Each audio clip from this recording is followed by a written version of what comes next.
Welcome to Fran's Friends, and join me in my crafting journey. Fran is at the table, teaching us the way to weave a little magic on this snowy Christmas day. Welcome to Fran's Friends, and again, it's time to look at preserving or keeping Christmas alive. I was looking for a particular pattern, and I came across this very old magazine, Woman's Circle, 1985, and I found a pattern for a God's Eye Christmas tree ornament. And when I was in Mexico, in February, they used the God's Eye as part of their cultural history. So I thought, wouldn't that be a good idea to develop a little Christmas ornament in memory of that holiday? So this particular Christmas tree is about 12 to 14 inches, which is far too big. So what I did was I totally reduced it. They used a yarn and dowels to make it. Very simple pattern. So what I did is I made 4 of them. And this is what we came up with. This is what the little Christmas ornament looks like. And all it is just, I took some popsicle sticks and I put one across this way and one up and down. I used my awl and I made a hole, and I just took a little bit of wire and tied it together to hold it so it would look like a T. And then what I did is I followed, and I will put the instructions in with the pattern, with the video, so that you can follow the exact direction that the wool goes. And that's how it turned out.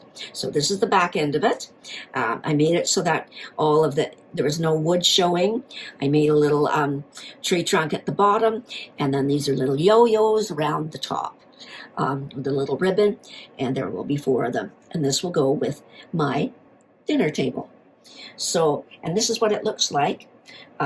This is how I strung the wool and then left the little bottom end out.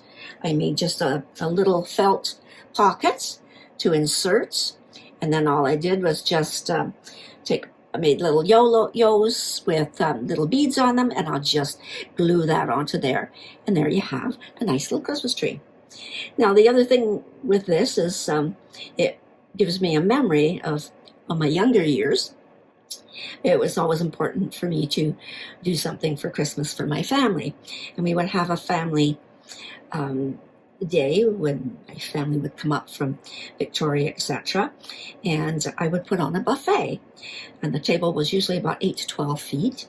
And I made Christmas ornaments for each and every one of the people that came to visit, which was usually about 15 to 20. So every single year I spent weeks and weeks and weeks making a Christmas ornament, and this is what that reminds me of. So I have 2 memories: my buffet in the past and my trip to Mexico, and this will sit at my Christmas table in December. So again, using that tablecloth, and these little yo-yos are made from the little bits and pieces of leftover fabric from the tablecloth. So there you go. So here's keeping Christmas alive. The other thing I really enjoyed was the little bit difference in the color of the green. So it gives you a little bit of a diversion from that dark green. So it's a combination of colors is also kind of fun to work with. So again, thanks for watching, and see you soon. Bye for now. In crimson, emerald, and